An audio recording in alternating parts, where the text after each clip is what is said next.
You see here where the wall goes up, and then the composition changes from green andesite to a basalt, most likely.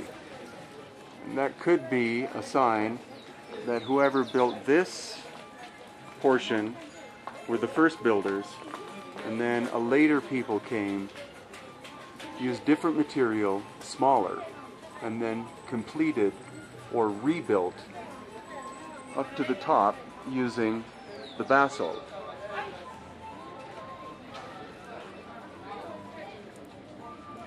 And another point is, how do you go in the course of 300 years from this megalithic way of building with a stone or stones of this scale, and then again within 300 years previous you have that? How can you have a change in construction style one way or the other, either forwards or backwards, from this style to that?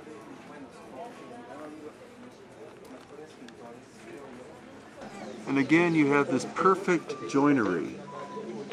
You can't fit a human hair in between these two.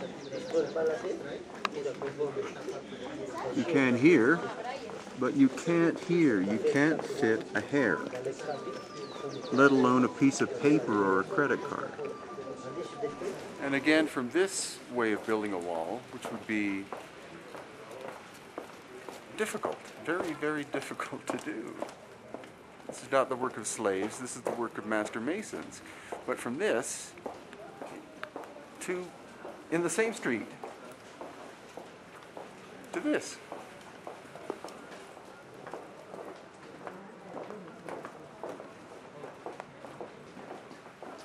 To this amazing polygonal way of putting a wall together.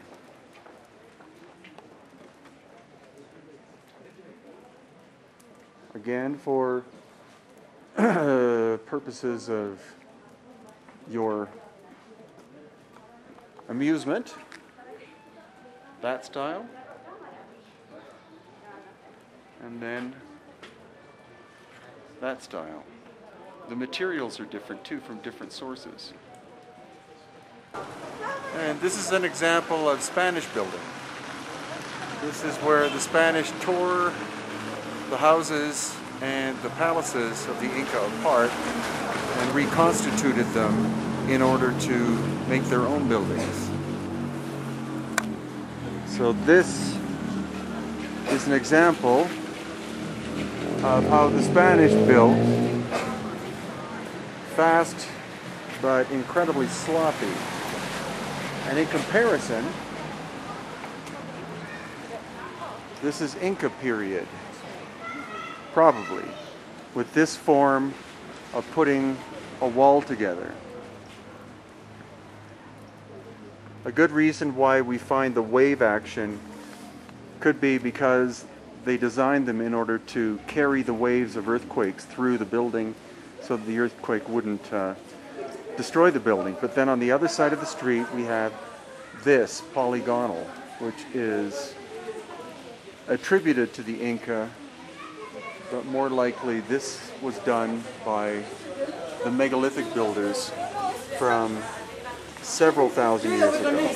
So this perfect joinery, some people have said, is only on the surface of the stone and is almost like a veneer, like it's supposed to just look like that on the surface.